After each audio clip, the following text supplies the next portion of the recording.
ebale ya Congo ejali lopangota kashi ejali shenzela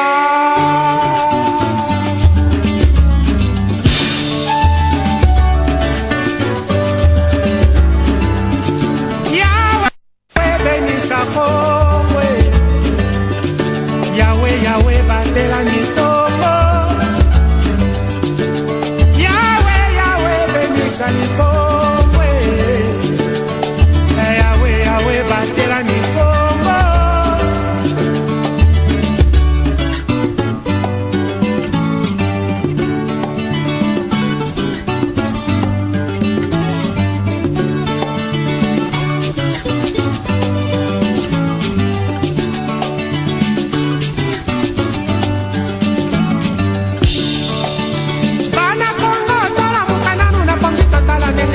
Toko bongisa koka bakoko batikela biso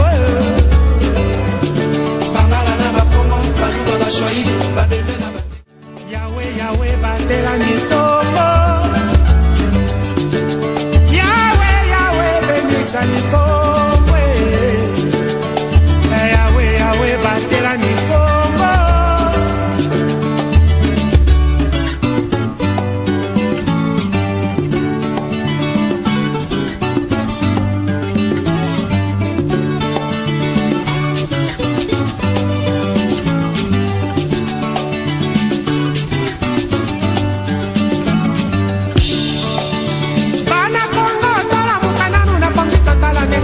Toko bongisa koka bakoko batikela biso Bangala na bakongo baluba bashwai babembe na bateke balali na bamboshi toaliba na Kongo toyokana Bana Kongo tola mukanano na pangi totala ndenge tokolinga na koyokana na mboka oyo bakoko batikela biso Kasaiga Kongo tefatere mamela nyalina leku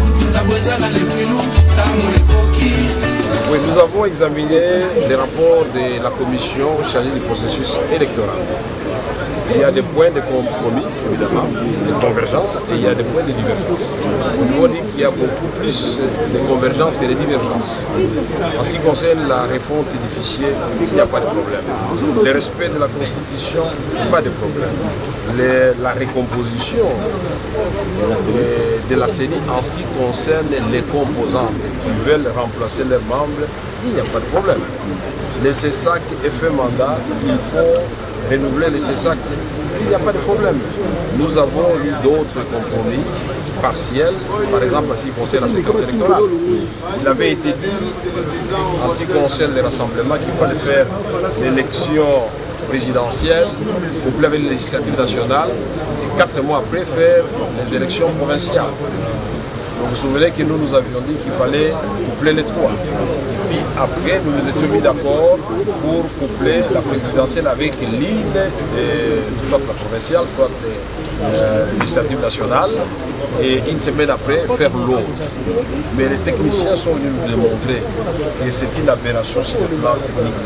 Puisque les mêmes agents électoraux qui auront fait les 2 élections couplées, ils seront en train de recueillir les données, les PV et tout ce que vous connaissez comme matériel pour amener à Kinshasa. Et vous demandez dans la même semaine qu'ils se retrouvent encore sur le terrain déployer les équipements pour les élections provinciales, mathématiquement impossible. Et nous avons dit donc qu'il y a une possibilité de revenir sur ce qui est efficient. Nous avons dit, nous notons les propositions des uns des autres, c'est-à-dire la proposition du rassemblement qui couple la présidentielle avec la législative nationale, et ça va coûter ce que ça va coûter, et plus tard, c'est-à-dire dans un temps très court, on fait le provincial. Et nous retenons notre proposition où nous avons dit que nous faisons les 3 scrutins couplés. Et chaque composante devait donner ses arguments. Nous, nos arguments sont simples. C'est pour l'efficience. Nous disons à quoi ça nous servirait de faire d'abord l'élection présidentielle couplée avec les législatives nationales pour que 2 mois après ou 3 mois après nous fassions les élections législatives provinciales pour les mêmes coûts. Donc, c'est-à-dire on aura multiplié les budgets des élections par 2 inutilement. Deuxième élément, mais nous avons fatigué les électeurs. Les mêmes électeurs, vous allez demander qu'ils reviennent des mois après pour voter pour les élections provinciales. Troisième raison, c'est la régularisation du cycle électoral. Pourquoi les gens ont peur qu'on puisse enfin mettre fin au mandat illégal des députés provinciaux, des gouverneurs des provinces, des sénateurs et du bureau du Sénat? Nous disons qu'il faut régulariser le cycle électoral. C'est bien bon et nous tous nous sommes d'accord qu'il ne faut pas de troisième mandat pour le président de la République. Mais la même constitution dit aussi qu'il ne faut pas plus de 5 ans pour un député, plus de 5 ans pour un sénateur. Mais les sénateurs ont fait 10 ans. Donc nous devons leur donner 15 ans, les gouverneurs de province. Nous disons l'attention que nous semblons donner au gouvernement central dans un régionalisme qui est le nôtre, dans le cadre de la décentralisation. Nous devons donner la même attention au gouvernement provincial. Les gouverneurs des provinces sont des petits chefs d'État dans les provinces, pour autant qu'ils gèrent bien. Vous imaginez, ils ont un gouvernement, ils ont une assemblée provinciale, et quand on aura fait les locales, ils auront même des conseils au niveau des chefs. Alors nous avons, pour nous, l'opposition politique qui était au dialogue, cette option est la plus efficiente. Mais pour terminer, les évêques ont entendu les positions des uns des autres, ils ont capitalisé les compromis, ils ont dit les questions des divergences, nous les reprenons comme nous l'avons fait avec la commission des mécanismes, voilà. Et même pour la commission institution aujourd'hui, c'était la même chose. Et ces divergences, ils vont les gérer. Hier, ils les ont gérées comment? Ils sont allés voir le président Kabila, qui est l'autorité morale de la majorité présidentielle. Ils sont allés voir le président Tian Tshisekedi, qui est l'autorité morale du rassemblement. Mais aujourd'hui, Mme Ève et moi-même, nous avons fait une objection pour dire que l'opposition au dialogue n'a pas comme autorité morale le président Kabila. Comme le Front pour le respect de la Constitution n'a pas comme autorité morale le président Kabila. C'est vrai qu'on peut bon note qu'en ce qui concerne l'opposition au dialogue, avec la confiance des amis, ils pourraient me contacter aussi pour que je puisse défendre notre point de vue à ces niveaux restreints. Et soyez tranquilles, aujourd'hui même, il y aura une déclaration des évêques qui sera appuyée par tout par rapport à ce que le peuple attend. Nous sommes en train de construire une maison. On ne peut pas la terminer le même jour. Vous êtes d'accord avec moi? Si nous arrivons au niveau des mentons, c'est déjà bon. Okay, merci.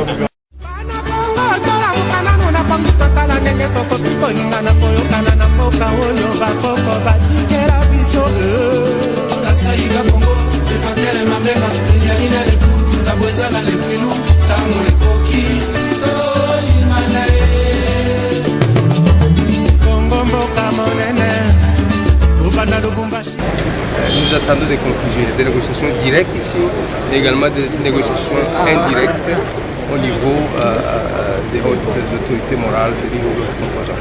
Puisque vous parlez d'évolution des institutions, il y a le Premier ministre qui a déjà été nommé. Est-ce que va-t-il continuer ou il y aura une autre? La question n'est pas vraiment débattue dans ce sens. Nous débattons la question au niveau des institutions. Il y a l'institution président de la République, c'est comme quand on était à la Cité des Nuits africaines, il y avait des divergences par rapport à lui, mais on est arrivé à asseoir l'idée de la Constitution. Il y a au niveau du gouvernement des questions qui sont discutées par rapport aux demandes de ceux qui n'étaient pas au dialogue, notamment le rassemblement. Et ça fait partie des négociations. Donc, à mon avis, les résultats des négociations vont constituer un paquet sur les demandes et les attentes des uns et des autres. Oui, mais nous, on ne va pas vider Kinshasa, on ne va pas vider le Congo. Le 19, nous serons ici, nous serons avec notre peuple. Les divergences politiques ne devraient vraiment pas conduire à des morts d'hommes. Je pense qu'il faut refuser catégoriquement cela. On va essayer de trouver un message commun. Il est vrai qu'il y a des divergences, mais il est vrai aussi qu'il y a la volonté politique de travailler sur ces divergences et de trouver des compromis. Donc, laissez les étrangers apprécier à leur façon et organiser leur mouvement de départ et de retour, mais assumons que nous devons vivre en paix, quelles que soient les divergences, et que nous avons l'obligation de trouver des compromis, parce que la nation vaut plus que les intérêts individuels. Nous sommes des hommes positifs, délégués par le président Etienne Tshisekedi. Nous sommes en train de négocier et la déclaration ne peut venir que peut-être du chef de délégation ou alors du président Etienne Tshisekedi. Jusqu'à présent, nous sommes optimistes. La commission de crispation a terminé son rapport. Nous l'avons débattu et nous l'avons adopté par consensus. Là où il y a des cas de... Bien sûr, il reste maintenant l'application.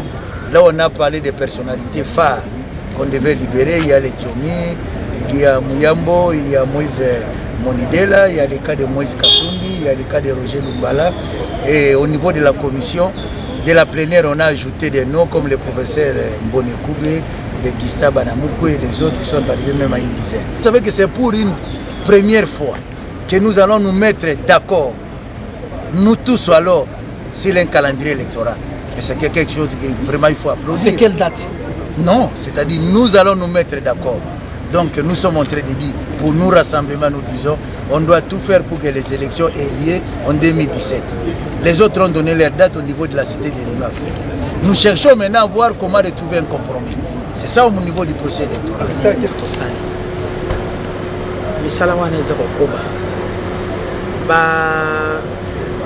Matata ba monseigneur balobi boye ke ezali malamu te tosala yango neti tozokima na mlombango mbango te eloko ya malamu balobi pona biso nyonso ezali malamu lokwa tokutani na bandeko na biso ya rassemblement tovandi esika moko tobandi makanisi moko ya koreflechir tokosala nini eloko wana eza ya liboso malamu po esali ke baninga glace wana donc moi ko kobenda na mokeza laki ke soki ngana kepa na ye kozala boye ekatani na etiki donc maintenant tokoki kokutana tosololi ndenge bango nyonso ba politique bakoki kokutana basololi babeti lisolo omoni mais sikoyo na kati ya ba commission misato totiaki moko etali mesure ya décrispation elingi koloba nini mesure oyo ekoki kosepelisa baninga ya rassemblement po bayeba ke en tout cas tosololaki na baninga biso donc eloko tosengaki basali yango bango basengi nini na 252 personnes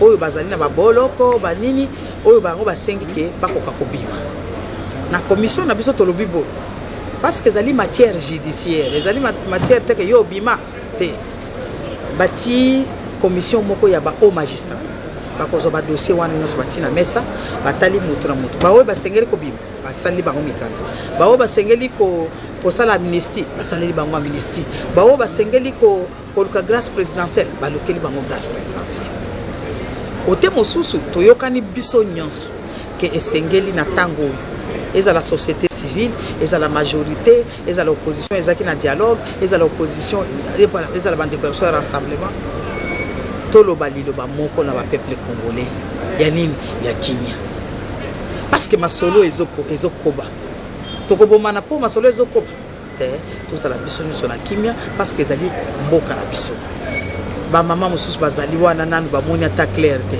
bosiko tokosala ndenge nini yango nde basango balobi ke ezali malamu mpo na bango bamitie devant leurs responsabilités balobi tokoki kotika bato bapanza na bongo te esengeli to continuer masolo oyo na ndenge ya kuku pe na ndenge ya poasa po na nini po totia bandeko nyonso oyo tobengisi awa esika moko donc yango misala oyo esalemi lelo lokola basango mokonzi ya senko ba monseigneur bazokende lelo na pokwa na kokutana na pape François alors soki bakei kuna bakutani sima mercredi bakozala awa po bayoka milulu oyo ya ba commission mibale etekala ke sisi na misala te bapesa bango eyano ya oyo misala batikali kosala ngelo bateki misala ekatani te ba suspendre ngo ba commission mibale wana bako continuer kosala misala na bango bayokana ba masolo tout ça ko ba tia eloko placement tout endu moi merci. Mesdames et messieurs,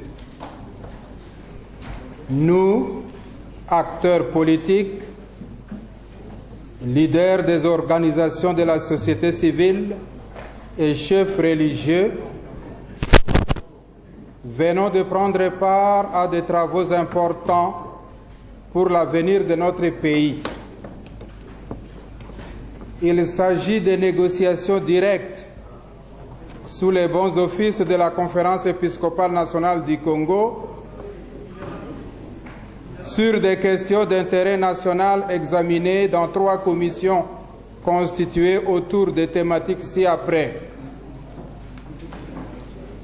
Constitution et gouvernance des institutions, processus électoral et mesures de décrispation politique. Nous avons consacré à cette fin plus ou moins une semaine de réflexion, échanges et débats, soit du 8 au 17 décembre 2016. L'heure est venue de rendre compte à cette étape au peuple congolais de ce que nous avons fait. Mais auparavant, permettez-moi d'exprimer à votre nom et au mien propre notre gratitude envers ceux qui nous ont accompagnés, de près ou de loin, de leur soutien multiforme. À tout Seigneur, tout honneur. Nous bénissons Dieu qui a rendu possible la rencontre tant souhaitée des Congolaises et Congolais représentant les composantes de la majorité présidentielle, de l'opposition politique dans sa diversité et de la société civile.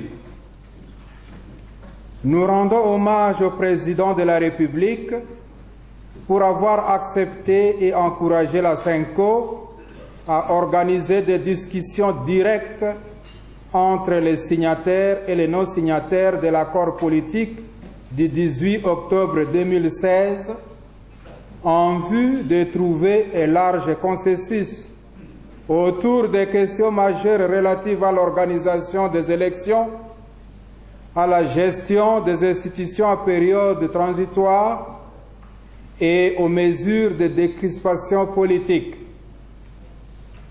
La CENCO salue la coopération et le sens patriotique des autorités morales du rassemblement des forces politiques et sociales acquises au changement et du Front pour le respect de la Constitution pour avoir favorisé la participation de leurs délégués, rendant ainsi le cadre de négociations directes plus inclusif.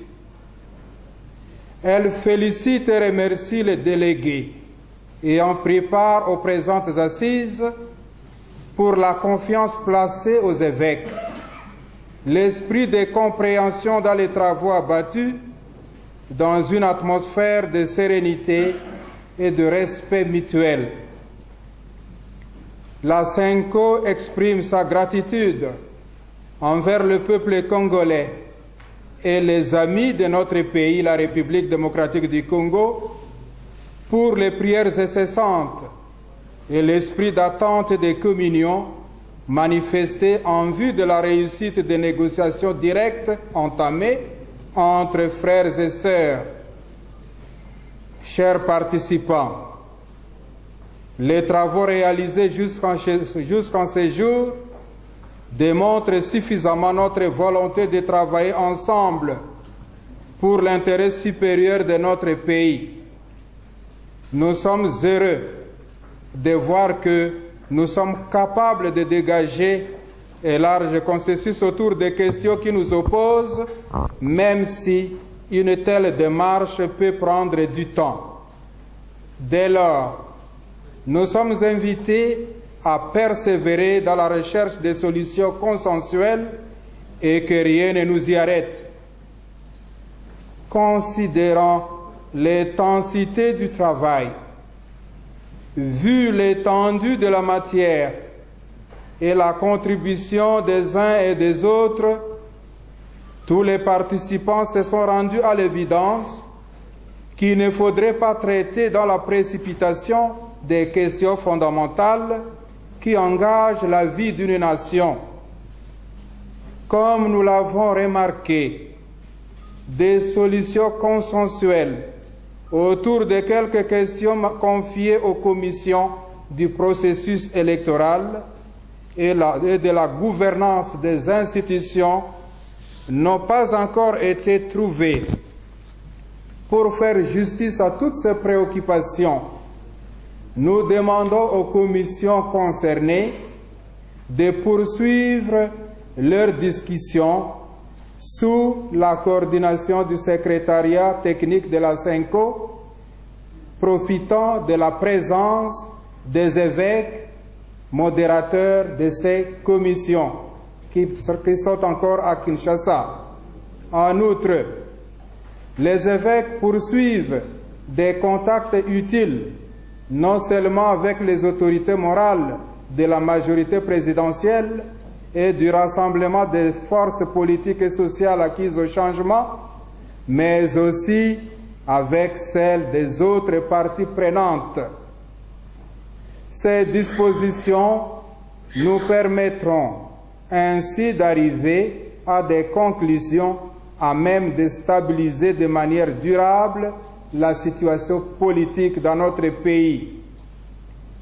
Des travaux vont donc se poursuivre dès mercredi 21 décembre 2016, c'est-à-dire dès le retour du président et du vice-président de la CENCO qui ont été invités à Rome par le Saint-Père pour une audience privée qui aura sans doute un impact important sur notre cher pays, la République démocratique du Congo.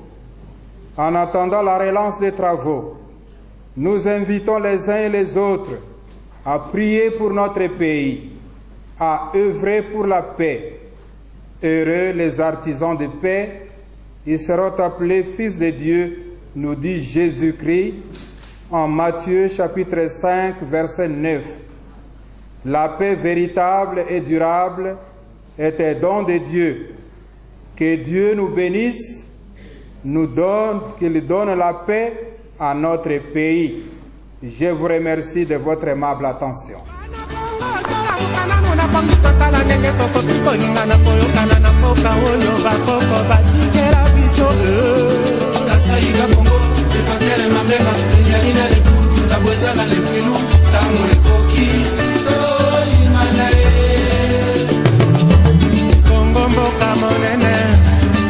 Banda Lubumbashi pe na Pointe Noire etona bomengo na bato ya mayele elingi etumba te